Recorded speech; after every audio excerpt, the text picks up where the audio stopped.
Welcome to the Two Chums Football Podcast. I'm Chad Wilson. There is no Emil Calamino this week. Emil is busy standing on business. That's what I said last time he wasn't here. So he's standing on business and he just can't join us this week. Of course, he watched the Super Bowl and we've discussed it. Just won't be able to do it this week on the show. So you got me and you got me only. And I'm going to talk about what went down in Super Bowl 58. We have a world champion. It is the same champion that we had last year at this time. And so we'll talk about the game as well as Patrick Mahomes' legacy, Kyle Shanahan, some calls made in the game. We'll obviously talk a little bit about gameplay here. There was a firing as a result of the Super Bowl, or not necessarily the Super Bowl, but it was a firing after the Super Bowl on one of the teams. So we have to get into that. Merrill Hodge has some opinions on quarterbacks that are coming out. And I realize probably a good amount of you may not know who Merrill Hodge is. But anyway, got to talk a little bit about his comments there. And then the college football coaching profession. What's going on there? Touch on that a little bit. That and more coming up here on the Two Chums Football Podcast. As always, we are sponsored by Bovada Sportsbook, one of the longest running operating online sports books out there. Casino, sportsbook, whether you want to play blackjack, poker, or you want to get down on the NFL action, college football action, the NBA action as we get hot and heavy heading into the All-Star break, NHL, whatever you want to play, soccer, whatever you guys want to jump on right here, you can go do that at Bovada Sportsbook. Great customer service, great lines on everything, and easy deposits, including deposit bonuses. We love deposit bonuses. That's free money, right? You got all that and more at Bovada Sportsbook. So be sure to hit the link in the bio, actually, not the bio, the description, whether you are listening to the show or watching it on YouTube. Go ahead and hit that and support the show. Plus, get yourself hooked up with a good sportsbook. Bovada Sportsbook is out there working on you. All right, so let's talk about it. Super Bowl 58. Both Emil and I were on the right side in this one. We both picked the Chiefs in this game. I did feel that, I felt it kind of odd that the 49ers were the favorites in this contest. I thought maybe it was a little bit of a head fake by the odds makers. Sometimes they'll play games with your head, and I kind of felt that it was that. Having said that, though, now that I'm done patting my back and patting Emil's back for having a great pick, I'm not so sure we were on the right side of this game. It worked out that way, but San Francisco 49ers dominated. Let me not say dominated. They had control, seemingly, for a good portion of this football game.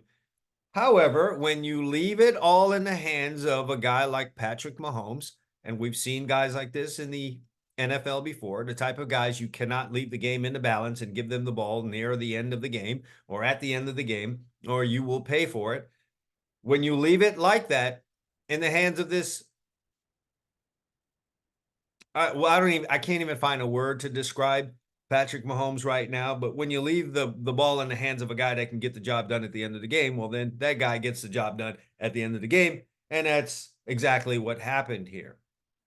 It took more than the allotted 60 minutes for us to get to this conclusion, but at the end of the day, in overtime, you had the ball in the hands of one Patrick Mahomes, Superman at the quarterback position, and right now, undisputed top quarterback in the NFL right now. And so the ball's in his hands, and if the team he's quarterbacking, the Kansas City Chiefs, score, game's over. And so they scored, game over. And kind of crazy, the last play, corn dog. We're all going to get familiar with corn dog, and it would just be like Andy Reid to have a play named after food that's just out there killing people, but scored on it twice last year. Kadarius Toney was the guy that scored on it last year, but this time it's Mecole Hardman, who started off the year as a New York Jet and ends up a world champion. Not only that, catches the game-winning touchdown. Just from the reaction from Mecole Hardman after catching it, I'm not even sure that he understood what happened there. A number of the players were confused. And so a lot of the talk in terms of the overtime rules and guys not understanding it falls on the side of the San Francisco 49ers because, admittedly, a lot of the players, if not all of them, did not understand the overtime rules. And all big talk out there on social media is, oh, like, how could Kyle Shanahan not have the team ready? They were unprepared. Who doesn't know the rules of a, well, the overtime rules have changed. And if you're not really paying attention to what was said, you could get kind of confused with how a game would end in this overtime period. But I'm going to go back again and say that the reaction from the guy who caught the actual game winning touchdown would suggest that he was not aware that by way of that catch he made in that point in overtime that the game was over. So that would suggest that perhaps Andy Reid himself did not address or appropriately address the overtime rules with his team. And so we may have had a situation where a majority of the players on both sides did not know the overtime rules. But of course, the 49ers, being the losing team, are going to take all the heat for this. And the heat they have indeed taken. There is video out there of Kyle Juszczyk, and I hope I said his name right there. Don't make me say it again. Fullback for the San Francisco 49ers was mic'd up, or someone near him was mic'd up, and he himself did not know the rules. So it's pretty clear that, several of the 49er players did not know the rules. I frankly don't know that those rules make sense. You're kind of inviting a situation where a game could linger on and go for a seriously long time. Why not leave things the way they were in a regular season? It doesn't, what you have in a regular season works. Yes, you can end up with, a tie because time runs out, but if you just leave it how it is with sudden death rules, you'd be just fine. So I don't know why they felt the need to change that. Whatever the case may be, it's the NFL. We'll never know. Let's talk about Patrick Mahomes' legacy. There is this rush today in all sports, seemingly, to call someone that is playing right now the greatest. I don't know what that's about. I guess I'll, like everything else, blame it on social media. There's so many opinions out there, and people have short memories, and there are a lot more younger folks operating on social media. So, and even the younger folks nowadays, on top of being young, don't really have a passion for history. So they don't really go back and look at things from the past. They don't care to go really study. There's so many things now that can occupy your time. You don't have time to be going and studying up on what was once before, even in a sport that you like NFL football, which is crazy because you have YouTube right there. Access to this information is way easier than it has been in the past. And even with that available, and this is not me taking a shot at the younger generation. I understand you have a whole lot more things to potentially do with your time. And that may not have been the case back in the day. But there is this rush always to make a current player in a sport the best of all time. We're seeing this in basketball with LeBron James. People are wanting to call him the best basketball player ever while he's still playing, and you've not really adequately had a chance to just really evaluate his career. And that's going to come when he's done playing. You can go back and take a look at it. But it's folks who are watching a player, and I get it. Players give you a certain feeling. They make you feel a certain way. You're watching them. You watch them play in their championships. You're watching them season after season, especially if you're a fan of the team that they're playing for. They make you feel a certain way, so you get an attachment to that player, and you want to say he's the best player ever. And you're doing this without having really researched or having had a chance to really see players before that player and make an accurate comparison. And this is where the older folks come in, the ones who've seen the players from before and see the player now and can make an accurate comparison. So, some of us don't even need to go do the research. We were there. We saw it. We watched it. So, for example, I watched Michael Jordan's career, and I've seen LeBron James's career. So someone like myself would be in a better position to compare Jordan's career to LeBron's career.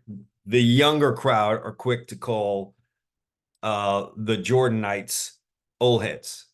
And you guys are just pulling for someone from your time. What time? I'm still alive.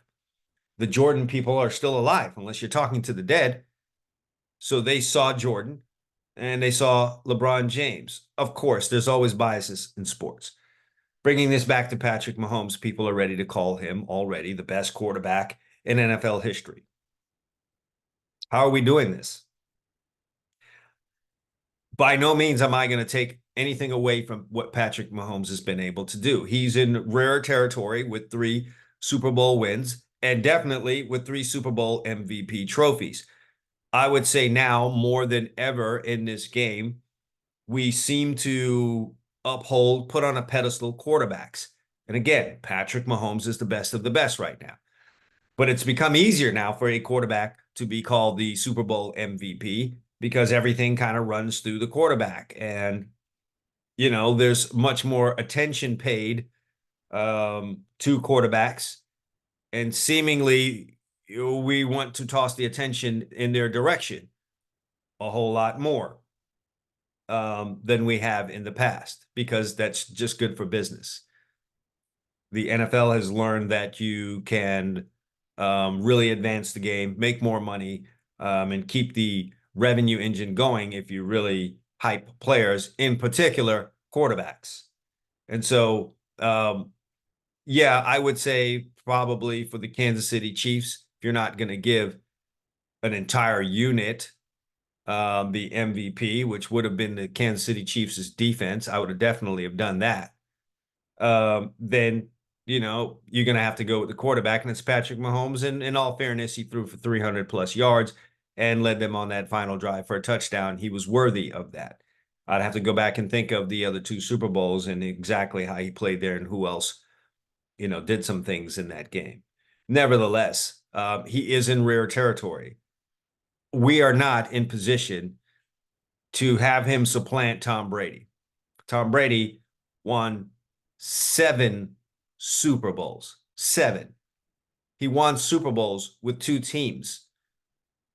There aren't, outside of Peyton Manning, I believe, there's only one other guy who's been able to do that. And I'm telling you, that's a very difficult, extremely difficult thing to do in this league. Win a Super Bowl as a starting quarterback for 2 different teams. So just off that alone, I would give Tom Brady the nod. But on top of that, there's 7 versus 3. Now, folks will talk about Mahomes getting to 3 Super Bowl victories faster than Tom Brady did. Okay, that's cool. Let's let Patrick Mahomes' career play out. He may never win another Super Bowl again. He may never get to another Super Bowl again. That sounds absolutely crazy, doesn't it? Well, let an old head tell you something. There's a guy named Dan Marino who came into this league and took it by storm. I mean, he was doing things with the football through the air that no one had ever seen before. When I tell you he was ahead of his time, he was ahead of his time. He was way out there. Man came in here and threw for more yardage by a mile than anyone before, threw for 48 touchdowns when you had an amazing season if you threw 32 touchdowns in a season. He blew that away by throwing for 48 touchdowns. I mean, that's a whole third more than what was considered extremely high at the time. A 25 to 28 touchdown season was a really, really good, season for a quarterback back in the day. And if you threw 32, you were big time. Came in, threw for 5,000 yards, which was unheard of, and 48 touchdowns, and went to a Super Bowl in 1984. Very, very early in his career. And yes, they lost to a machine called the San Francisco 49ers back then. And the thought was, well, the San Francisco, they're not going to just keep winning like this. I believe that was their 2nd Super Bowl victory at the time, and they were kind of rolling at the time. But the 49ers, and anyone else in the NFL was going to have to deal with the Miami Dolphins. They were going to have to, in the AFC, go through the Dolphins to get to the Super Bowl. Dan Marino will be back. This guy is going to rack up a couple of Super Bowl trophies, if not, a bunch of appearances, 4 or 5 maybe. That was a thought process then. Could see this guy winning 3 Super Bowls, maybe even 4, like Terry Bradshaw, but he's going to get there a whole bunch of times. Dan Marino never went to another Super Bowl again. And so that could very well happen here with the Kansas City Chiefs. Things change, things happen, things can go left. Things don't always shake out the way that they seem. This is a team sport. It's the ultimate team sport. There's a lot of players on the team, and there's a salary cap. And things can happen. And oh, by the way, the AFC is very difficult. There are a lot of great quarterbacks there. I mean, look at CJ Stroud coming out of nowhere. Lamar Jackson, he's probably not just going to keep losing these big games. He'll figure it out at some point. He's going to get into a Super Bowl at some point, don't you think? Or maybe not. It's going to be a tough way to get through. And oh, by the way, Joe Burrow's already defeated Patrick Mahomes and got into a Super Bowl. He'll be back next year. And then there's a number of great quarterbacks. Justin Herbert's got a great coach now. It's tough. So we don't know. And so Patrick Mahomes played another 7 years, and all he had to show for it, and this sounds crazy by saying all he has to show for it, but all he has to show for it is those 3 Super Bowls. Are you going to be sitting here and telling me that trumps the 7 that Brady had? Tom Brady didn't play in the 1970s, guys. He didn't play in the 60s. He played in the 2000s. He played last season, for crying out loud. He played while Patrick Mahomes was playing. He beat Patrick Mahomes and kept Patrick Mahomes out of a Super Bowl. So for y'all out there that are saying Patrick Mahomes is the best of all time, you have some kind of an agenda, or you have a short memory, or you love the Kansas City Chiefs and Patrick Mahomes. But there's no one with an unbiased mind using any kind of logic right now that can go ahead and call him the best ever. Way too soon. Is he on pace? He is. God bless him. Maybe he stays on that pace and gets 5 or 6. He gets 5 or 6, then, we could really be talking about something here. Now we can have that discussion. He gets to 7, well, then hell yeah. Because we know from a physical standpoint, he's more talented than Brady there. So more talented thrower of the football, more agile, more mobile, and those things. Physically, a better specimen than Tom Brady. Not saying anything outlandish there. Tom Brady would even admit to that. We've all seen Tom Brady's combine video, et cetera, et cetera, et cetera. But to say right now, Patrick Mahomes with 3 Super Bowls this early in his career is better than Tom Brady, who racked up 7 on 2 teams. Now, pump your brakes, okay? Guy's still playing. Kyle Shanahan. Yeah, the pitchforks were out. He was tarred and feathered after this Super Bowl, still catching the heat. And people want to talk about his failure. Well, again, for the young crowd out there, the guy that beat him in the Super Bowl went through this and then some. People, younger folks and even older folks have now, by way of all of his recent success, talking about Andy Reid, have forgotten Andy Reid, the head coach of the Philadelphia Eagles, who went to 4 NFC championships and did not get into the Super Bowl. He eventually did with the Philadelphia Eagles and lost. But all he knew was big game failure. And so for everyone that wants to bury Kyle Shanahan all of a sudden, he was a darling for a while, but now I'm seeing the tide turn and the ugly masks are coming on.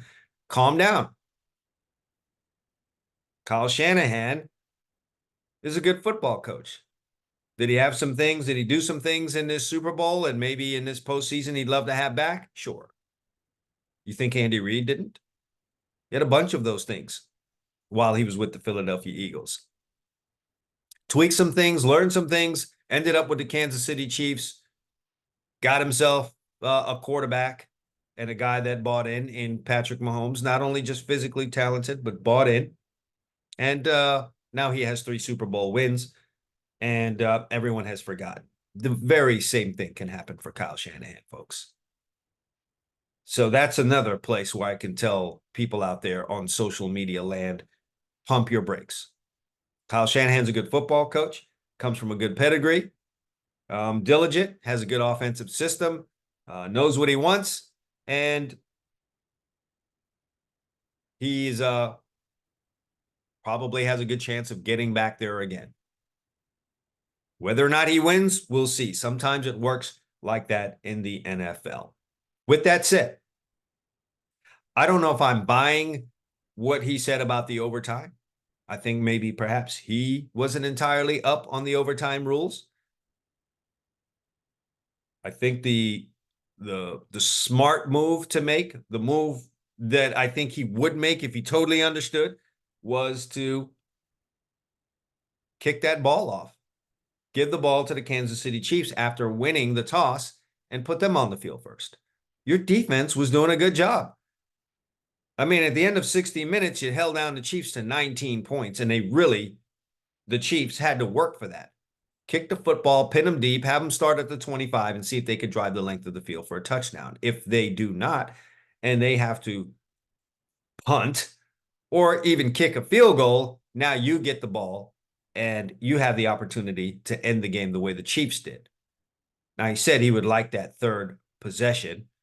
You're basically saying that you just didn't have faith that your defense could stop Patrick Mahomes. And why would you have that feeling when they had done it for a good portion of the game? Now he says, oh, the defense was on the field for that final drive in regulation and they were tired. It's just the Super Bowl. Guys dig deep. I don't know if I can jive with that logic. And there was a bit of a break in between regulation and the overtime. You had to go do a coin toss. There was a pause there. Your defense had time to recover. So I don't know if I'm buying that. That might be him saving face. I am sure Kyle Shanahan will, from this point forward, make sure he's on top of all of those little details. And I did hear something where he says he turns that stuff over to the analytics department. Okay. I think he might be a little more diligent and lean on them to make sure they have everything in order. Do I know everything I need to know going into the game? I'm not saying super micromanage him the way he micromanaged Steve Wilks, and we'll have to get to that. That's on the docket here for this show. But at least really check in with each one of those departments as you're getting ready for the Super Bowl. And you guys got to really understand how much stuff you've got to go over, just how many moving parts there are when you're going to the Super Bowl. Everyone here ready to second guess a head coach in the NFL that's going to a Super Bowl. There are a lot of moving parts. And that's why it's hard to win, especially, and it's not his first time, but when a guy goes there the first time, very difficult to win. It's a lot of stuff you've got to juggle. However, this is, and I make this point, I don't really believe in head coaches calling plays. I'm not big on that.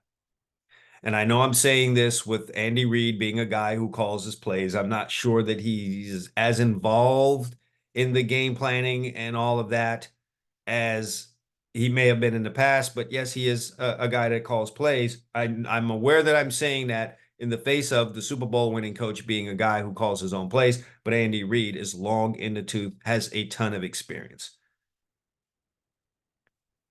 Let's say Kyle Shanahan does not call his own plays, and he has coordinators that call plays. That gives him an opportunity to be on top of all these other little things. It's these little things that get missed that cause the issue in your organization, in your program, when you are a head coach / play caller. You miss things. You missed tension with guys on your staff. You miss certain things going on with your players. You miss a little detail like what the overtime rules are, because you're so wrapped up in the game plan, the plays that are going to be called, what's the team, what are we going to do versus blitz, what are our third and long calls, what are our calls coming out of the end zone, what's our red zone calls. That stuff requires a lot of work, especially when you're going for a Super Bowl. So now you're spending time on that, and you don't have the time to really be on top of little things like what the overtime rules are. So for those of you out there that think it's okay, or you think it's a really great thing that the head coach calls plays, or he was a great coordinator, why Why fire yourself as a coordinator? Hey, listen, if you're not ready to give that up, if you've not sufficiently groomed someone under you when you were a coordinator, maybe you don't need to be a head coach. I would be a little worried if I was a coordinator and I'd done a really good job, whether it was offense or defense. And, you kind of know you might start getting yourself put up for some of the jobs that are out there. And I have not at all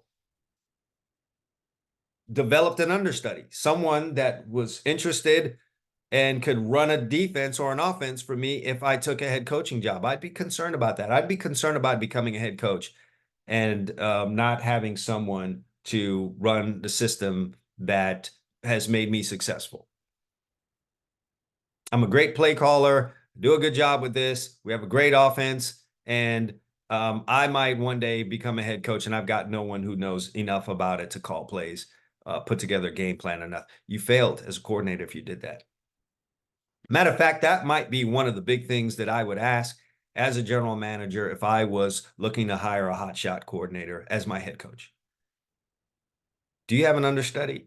Who would be the guy to run your offense? I don't know if I care too much about you having your head buried in a play call sheet and a game plan and missing stuff that's going on. So if you're a coordinator out there, you should have an understudy, someone that has taken an interest or someone that you think could do this like you someday, because you just might need that guy. And if you're right now feeling like, oh, well, I don't want to give this up. I don't want to give up the play calling. Then, man, you're not ready to be a head coach. As the head coach, you've got to serve a bunch of people. You are serving. You're in a leadership role. You're serving. So you have to be able to serve your defensive coordinator if you're the offensive guy. You should have an offensive coordinator and serve him and serve the rest of your staff. And that extends beyond just the regular coach. It's just everyone involved. As a leader, you're serving them. And you can't serve everyone if you are kind of serving yourself. You're in there cooking a meal and you're busy, making your plate. You're going to miss the opportunity to feed someone else. They're going to go hungry, and people do crazy stuff when they're hungry. So Kyle Shanahan, I don't know if I fully don't expect this guy to give up play calling duties. It doesn't look like that's going to happen, but it could be a bugaboo for him going forward. It could be the reason why he just keeps missing these opportunities. And yeah, I heard everyone talking about, well, he was with the Atlanta team as a coordinator when they gave up the big lead to Tom Brady. He was a coordinator then, not the head coach. So, there were decisions made there, decisions that were made by a head coach that involved that coordinator that might have allowed that to happen. We're not going to put all that on Kyle Shanahan, the coordinator, and then also say, oh, everything's on him as the head coach. Although you are the head coach / coordinator for your current team. It might be really, really good. And perhaps this was a role that Mike McDaniel could have filled for him. That might have been awesome to see. Mike McDaniel as the full-on offensive coordinator for the San Francisco 49ers. I mean, make the game plan, call the plays on game day, while Kyle Shanahan oversaw everything else. Maybe Kyle Shanahan would not be good in that role. But I'm here to say it again, and we'll repeat this again. Head coach, play caller, misses a lot of things, a lot of little small details. And when you're in a Super Bowl type game against a, very tough opponent, a dynastic opponent, the margin of error is very slim. And so you can't have these mess ups. You can't muff a punt. You can't not know the overtime rules. You can't have things like this go down. And this brings me now to Steve Wilks. The internet, Black Twitter, up in arms about Steve Wilks being fired. I can see both sides of this thing. I felt like Kyle Shanahan was never really comfortable with Steve Wilks. And let's just really take a look at some things here. There was a point in the middle part of the season where Kyle Shanahan had to demand probably, that Steve Wilks come down from the booth and call the game from the sidelines. He had to tell Steve Wilks that.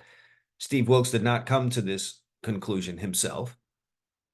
based on the results that were happening. He didn't come to this conclusion, so that probably planted a little seed in the back of Kyle Shanahan's mind.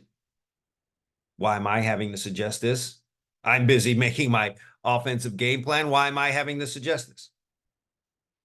Furthermore, folks, Steve Wilkes did an outstanding job in that Super Bowl. There's no getting around that. There's no ifs, ands, or buts. He did a great job. That's a great offense.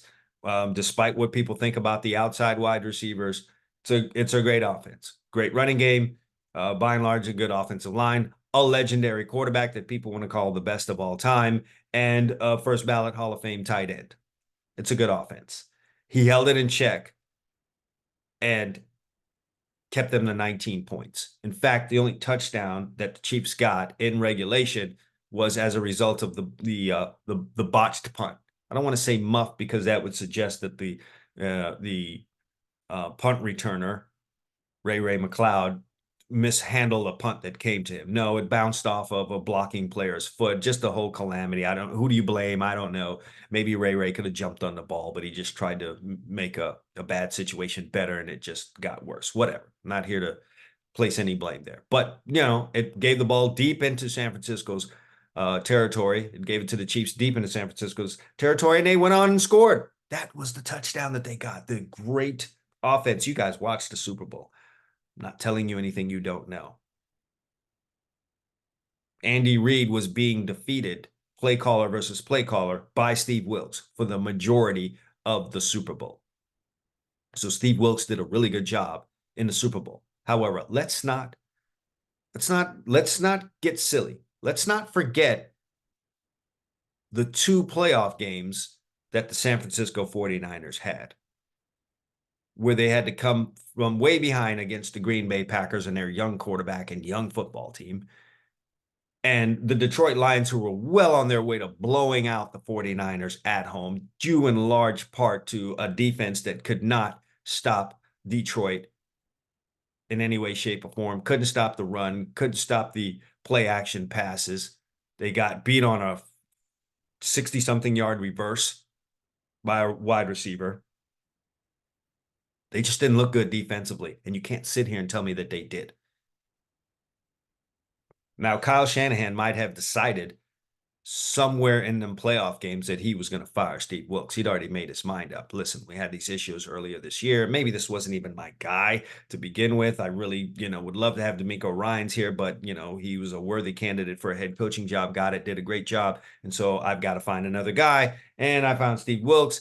Best guy at the time, but not really a guy that I wanted. Perhaps that was the case. I don't know that for sure. Don't have the sources to tell you that.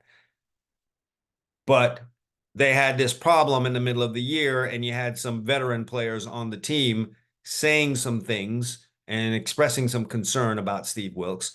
And Shanahan had to bring him down out of the booth. Things got better. Then we got to the playoffs, and we had those two playoff games that weren't very good defensively for the 49ers. So Kyle Shanahan probably made up his mind right then and there. Lo and behold, they get through treacherous games in the playoffs to get to the Super Bowl. Now, I feel pretty certain that Steve Wilkes would still be the 49ers defensive coordinator if they won the Super Bowl, because the PR, the look, if you fire a defensive coordinator after a Super Bowl win, would probably be unprecedented, probably something that Kyle Shanahan couldn't overcome. So that wouldn't have happened. However, when you did lose the Super Bowl, I think Kyle Shanahan said, yeah, I'm going to move forward on what it was I decided to do a couple of weeks ago as I was watching Aaron Jones and the Green Bay Packers offense, headed up by basically a rookie, Jordan Love, just cut us to pieces. And then that getting followed up by Jared Goff and the Detroit Lions, who have never, haven't been this far in ages, just slicing through us at home and having us down 24-7. So he followed through with that. I don't know that this was a good fit for Steve Wilkes. I hate that he got fired because I think he's a good coach. Maybe there was some butting of heads. Steve Wilkes has been a head coach a couple of times here. Maybe he just didn't take to Kyle Shanahan's micromanaging. They may have had some words. We don't know. All right. For folks on there who like to do this with just about everything, making this a black or white issue, why? For what? Stop that. We don't know that. We don't have any evidence of that. We don't. Let's not go there on everything. Do we have to go there on everything? Steve Wilkes happens to be black. Kyle Shanahan happens to be white. And he got fired. Defensive coordinators, coaches get fired all the time. And to be quite honest, did anyone at any point, at any time during this year feel like Steve Wilkes was Shanahan's guy? I finally got my guy. This is my guy. I need to remind you guys that the two previous defensive coordinators under Kyle Shanahan in San Francisco were minorities. Robert Saleh and DeMeco Ryans. Did a great job. Never heard a peep. And those guys moved on. They're now head coaches. So if you're trying to make this an NAACP situation, cut it out. Steve Wilkes will find where he belongs, and Kyle Shanahan will, find a guy that's for him. And I guess he had to do it now, get in early, and get a guy that works for him. Because I'm going to tell you, it's very important that you have a coordinator whose philosophy, ideas, the way that he runs defense matches and merges with the offense and the offense's personality. And we all saw this timeout that was called in the Super Bowl by Kyle Shanahan to basically get the defensive play changed. Change the call that Steve Wilkes was making, telling him to change the call, which, by the way, didn't work anyway. The call that came in that was changed didn't work. But nevertheless, when you start doing that, it's not a good match. And let's just leave it at that. Just wasn't a good match. It's not a white or black thing. You guys, come on. Cut that out.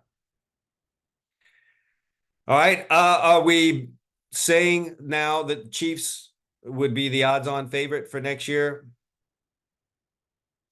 I personally wouldn't do that, because you're basically saying the Chiefs are going to do something that's never been done in the NFL, and that's repeat for the third time as Super Bowl champs. And again, the AFC is really, really rough. That's not a bet I would run out and make unless I got crazy great odds on it, and you probably won't. And I don't have odds here in front of me. The AFC, folks, is tough. I'm anxious to see what Anthony Richardson does coming back as the quarterback for the Colts.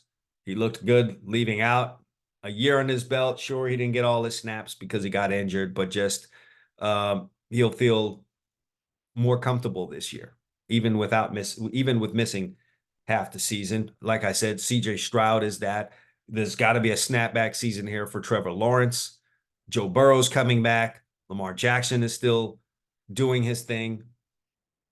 The Pittsburgh Steelers are tough. The Miami Dolphins, lo and behold, if they win 13 games in a season and you got to go through Miami and there's no snow and cold weather for them to deal with, they're going to be hard to knock off. There's still a guy named Josh Allen in Buffalo who's, he keeps getting cracks at the big game. He's going to win it. They're going to get to the Super Bowl if things keep holding together there. There's Justin Herbert and some other teams that I'm really not up on right now. I mean, what happens if Denver gets their guy? What happens if they get their guy at quarterback? So it's going to be very tough. So, I don't know if I would jump on those odds. For the Lions, well, let's just say the 49ers, there's a really good chance they could be back there. You've got a really solid quarterback on a rookie contract. And yes, for those out there wondering, Brock Purdy is a game manager. And for you guys out there that want to make that a bad thing, it's not. And for me, give me a game manager every day of the week. Joe Montana, game manager. Great. Tom Brady, game manager. Greatest of all time. I would dare say Troy Aikman was almost a game manager. Just had elite talent with the arm. Game manager is just a guy that can really execute the team's offensive system damn near to perfection, or as close to perfection as anyone getting it can. And they rarely make mistakes. Brock Purdy did not turn the ball over in the Super Bowl. They know where the reads are. They go with it. And they don't do something dynamic to be called the game changer. They don't make some crazy, ridiculous throw. They don't roll left and throw the ball 60 yards right the way Patrick Mahomes did in the game for a completion. They don't take off and run like a Lamar Jackson or a Michael Vick or a Randall Cunningham. Or a Cam Newton for that matter. That's what makes you a game changer. Does it mean you are the best quarterback? It's not what that means. I think more Super Bowls, definitely more dynasties have been won by game managers. And Brock Purdy is a really great game manager. And the 49ers are always going to be in the hunt with that guy there, provided, he has the weapons to throw to, because he can't just take it all on himself. The game changers are the guys that you need when you just don't have talent at any of the other positions. You're limited at running back. You don't really have threats outside. So yeah, now instead of having that, all the threats are built into one. Right? Your quarterback is your iPhone. It has everything in it. That's what a game changer is. And I'm here to tell you, this is the ultimate team game. So when you have just that one guy, and that's the one who has to do everything, typically doesn't work out. There've been a lot of hearts broken and people fired over game changers. And, we fall in love with them because they execute physical oddities. They do wild things, like, some of the throws Aaron Rodgers has made in his career, or throws that Dan Marino or John Elway made in their careers. Between those three guys, they've got 3 Super Bowls. And I'm here to tell you, before Terrell Davis showed up in Denver, John Elway had been beaten to sleep in Super Bowls. Much of a game changer as he was. I already gave you the story about Dan Marino. And Aaron Rodgers, for all of his throwing prowess, just has 1 Super Bowl victory to his credit. So give me the game managers. So yes, the San Francisco 49ers with Brock Purdy, especially on that rookie contract for the next couple of years, definitely would be your odds-on favorite. I would put money on them getting back to a Super Bowl next year. I would do that. We'll have to see what the fallout is mentally. I mean, because that is a tall, hill to climb. Speaking of hill to climb, I just don't. It's going to take some really good, mental coaching by Dan Campbell in Detroit to have the Lions climb that hill again and get back to that spot, and then fight all the demons that exist as the Lions organization to get past that NFC Championship game if they were lucky enough to get back there and get into the Super Bowl. It's almost like it's them versus their history. And the history is like King Kong right now. The Cowboys are always lurking, but they're going to have to show me at this point. But there aren't a bunch of teams in the NFC that are ready to step up. It's not like the AFC. Who knows what Philadelphia is going to be after some of the changes that they're going to make. The rest of the NFC East is a disaster. Between the Commanders and the Giants, that's a mess.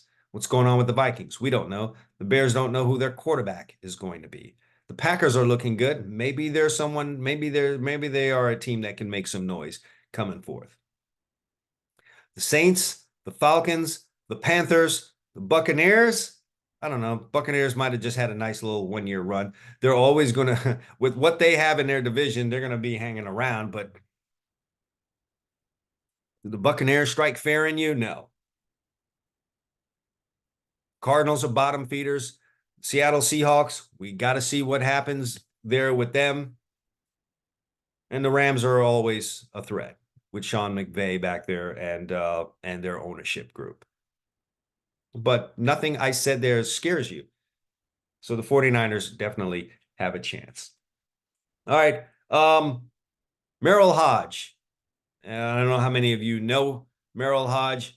Fullback back in the day for the Pittsburgh Steelers, very solid football player, played on maybe a couple other NFL teams, but a man who's very knowledgeable on football. There is a show on ESPN called Edge NFL Matchup. Back when I watched ESPN, I don't really watch ESPN now unless there's a sporting event on there. Otherwise, I have no time for anything going on ESPN. But back when I watched ESPN, there was a show called Edge NFL Matchup on. It still exists to this day, and it's a very great show, especially for coaches out there or players out there trying to learn something about football. If you're a young football player and you're trying to learn something about football, watch the Edge NFL Matchup. I know you guys don't watch TV anymore. So find out where ESPN is, how you can get it. Get on there and watch Edge NFL Matchup. Nevertheless, Merrill Hodge was on Edge NFL Matchup, and from week to week, he would display for you his high football IQ and knowledge of the game. And Hodge has had some opinions in the past on quarterbacks. And the ones that I've heard from him, he's been on. He's been on it. He was definitely right about Johnny Manziel. When everyone was falling in love with Johnny Manziel, he was here to tell people, hey, this is not it. He's not what you guys think he is. I believe he said the same about Mitch Trubisky. I mean, he hit on both of those. So right now he's saying Caleb Williams is not what people think he's going to be. He's being hyped up into being a organization savior, perhaps the next coming of Patrick Mahomes, for which he's adamantly telling you that he's not that. He's watched him on film. Admittedly, he says he hasn't watched a whole bunch, but guys like this just don't need to see all the film. They could see enough and say, yeah, no. And I agree with him because I've watched a good amount of Caleb Williams. Is he a talented passer? No doubt. Is he a game changer? He is. And what did I just say about game changers? Caleb Williams, to me, in Chicago is not going to be a whole lot different than Justin Fields. I think Caleb Williams will thrive and have an NFL career that's noteworthy if he goes to a team that just needs a quarterback. He doesn't, not a team that needs to have the culture changed, not a team that has multiple areas that need work, including quarterback. No, he would thrive in a situation where everything else is down and ready to go. We just need a quarterback. I'd have to really sit here and analyze and think about, what teams that would be. Maybe Denver, maybe Minnesota, team like that. Not Chicago, though. Not Chicago. Chicago has several areas of need. And as we kind of saw this year with USC, I don't know that Caleb Williams has the power to overcome things that are faulty elsewhere on the team. He couldn't overcome the bad defense that was being played at USC. Is that his job to do? Technically, no. But as a quarterback, because they get all the love and all the credit, a good amount of it, yeah, man, yeah, you need to possess the skills mentally, physically, leadership-wise to overcome those things like that. Or maybe somehow through your play or what you say, you get that defense to play better, want to play better. You think Tom Brady didn't do that? So I don't know that he can overcome leaky faucets in an organization. If the leaky faucet is just, we need better quarterback play, maybe some dynamic quarterback play, sure. But I don't know in Chicago that that's, what he's going to be able to provide for them. It is more likely to me that he will provide more heartache for that franchise at the quarterback position than he will take them to new heights and make them the new Detroit Lions. That's just my opinion, just in watching him. There's a lot of backyard football with Caleb Williams. There's a lot of running around. There's a lot of unscripted plays. That's a tough thing to be doing in the NFL. And he's not the best runner I've ever seen. He's not Lamar Jackson. He's not Michael Vick. And while he has arm talent, it's not Aaron Rodgers. It's not Aaron Rodgers' arm talent. It's not Patrick Mahomes' arm talent. So you're not quite best thrower ever. You're not quite the best runner ever. And you don't seem to be a system guy. So why would you?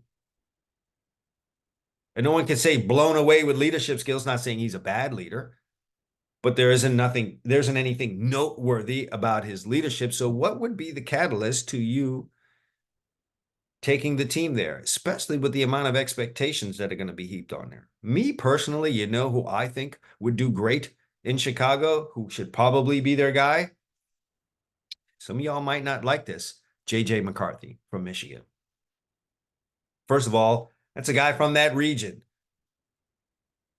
He's from that region of the country, and that stuff matters. And yes, I know Caleb Williams is from the DC area, but he's a Cali boy at this point. You need a guy like a JJ McCarthy. Solid physical skills, not dynamic, a system guy, and the Chicago Bears need to be who they are. Physical football team that can run the ball, great play action passing. Is that not what JJ McCarthy did at Michigan? Who the Bears are is who Michigan was. Who the Bears need to be is who Michigan was in college football this year. And so who better to run that than the guy that was the quarterback at Michigan? I think the best guy for Chicago would be a JJ McCarthy. System guy, run it, let the running game handle its business, and I'll get the throws off of that. And then if it needs be, if I need to sit up here and throw to get back in the game, I could do that. Am I going to be the best at it? No, but I can do it. You're not going to be sitting up here. You're not going to be limited if I have to come back from a 10, 14-point deficit in a game. We could do that. Can I win a game on a final drive? I can do that. But can I, like a Brock Purdy, handle myself in a system, make the right reads, make the right calls, do the right things, and probably pull together just be the calming element in an organization on a team that has leaks in several places? I think your guy's JJ McCarthy. So I don't disagree with Merrill Hodge. So you folks out there, here's another one where you might disagree with me today, but I don't disagree with Merrill Hodge. Caleb Williams is not the next Patrick Mahomes. Who would be? But if the Chicago Bears are ready to kick Justin Fields to the field to bring in Caleb Williams and think that's going to just be a dynamic change, I would bet against that. All right, final thing I want to talk about here is college football and the state of college football coaching. I don't know if you guys are watching it. I know you folks that were proponents for the NIL and the transfer portal are going to push back against this, but I don't care. Emil and I have been talking about this on this show. The whole transfer portal and NIL thing is, I don't know what's the word I'm looking for, but it's probably not the best thing for college football. Am I saying the players getting paid is not a good thing for college football? Not what I'm saying. But the NIL, the current way that it's being run as the Wild Wild West with no rules, I mean, the NFL has, rules in terms of how guys get paid. They have that. Major League Baseball and the NBA, yeah, they don't have salary caps, but there's rules in there. There's no rules in this college football thing. Guys can get paid whatever. And when you add that to a transfer portal where there are no transfer rules, so to speak, guys can leave and go play right away, this is a bad setup. And it's wearing thin on college coaches. You guys can say what you want. I'm watching it happen. I would bet good money that a portion of Nick Saban's decision to step down at this point has something to do with the combination of those two things. It's just too much. We're seeing assistant coaches trying to get into the NFL. We've watched Chip Kelly. I didn't think I've ever seen this before. Chip Kelly wasn't fired. Chip Kelly, head coach of UCLA, a Power 5 football program, a well-known football program, said, hey, you know what? I'm cool on being a head coach and having to deal with all this stuff. Now, he didn't quote these. There's no quotes out there with him saying that. But what else would be the reason? Stepping down as a head coach of UCLA to go be an offensive coordinator for Ohio State. Oh, right now, coordinator might be the best gig in college football. You don't really have to hit the road on the recruiting like that. Yes, you're involved in the recruiting, but not like that. You're not the final answer. You're not the final say-so in recruiting. Kind of just go out there and run your system, which a lot of these guys believe in their system no matter who's in it. And by and large, that's what you do. And you don't got to go through all the other stuff. You don't got to go talk to the collective or the bag man. You don't got to deal with the parents who are now quasi-agents I think they know the value of their kid, and I'm here to tell you 9.5 times out of 10, they're over estimating the value of their young athlete. You don't have to play the whole game where a kid's coming and he's not coming. You think you got him, and then at the last moment, another offer comes in. It's like bidding on an item on eBay and losing it in the last 10 seconds to someone who's sitting around and just came up with a better offer. Man, that's stressful. I don't think these guys have any kind of holidays. Got to send out 100 Merry Christmas, Happy Thanksgiving texts. God forbid if you miss a birthday. Talking to kids for long, long hours. Think you got them, and then you lose on an NIL. Think about that. That's a lot. So I think unless the NCAA steps in or college football itself says, you know what, to hell with the NCAA, because they're just a loose run organization anyway. And we are going to form our own governing body and start setting some rules in here and get, just start rounding up some laws. You're going to see a lot of college coaches getting burnt out and hitting the road. If they don't just flat out, all out quit and, take their saved money and go into another industry, they're going to be bolting for the NFL. Now, the NFL can only take so many of these guys, but some of you cynics out there can say, oh, it's a problem now. All right, college coach has been getting paid for all this time, but now when the players want to get paid, oh, it's a problem. It's not a problem for the players to get paid. Let's just put some rules in place. And maybe you don't think there's any rules in place for the coaches, but there's a whole lot less coaches than there are players. And I think if you stop and you took your mask off and stop, being completely biased at the moment, you would sit back and look and say, oh, this thing's kind of wild. It is kind of wild how players can just leave. Players just jumping up transfer portal. Guys that were starters and rushed for 1,000 yards plus are jumping in the portal. A guy plays for Georgia, then he plays for Alabama, or a guy plays for USC, then he plays for UCLA, or a guy plays for Ohio State, played for that's not wild to you. It's wild to me. As fans, that's just not crazy. So running back in Florida that's going to play at Georgia. There was a wide receiver at Georgia that went to Alabama. They played for your program last year in a heated rivalry. And now next year, they're just going to go play for the other team. I know they're doing it in the NFL, but college football's allegiances to their college, to their programs, their alma maters, their schools that they root for is unlike anything else we've ever seen in any other sport. And now you're telling me guys can just hop around like that? You think there aren't coaches that are trying to induce players off of one team onto another with the promise of more NIL money? You think that's not happening? You could say, oh, this has been happening for a while. Not like this. We've legalized it. And when we legalize it, it's just more rampant now. There's nothing to stop anyone. So I think there's going to be a blow dealt to the coaching profession in college football. For those of you who think that's just not important and it's really just all about the players, well, you're going to find out. And trust me, Emil and I are going to continue to talk about this. This is going to be a big topic in the offseason because you're going to just see stuff happening and we're going to be here to point it out to you.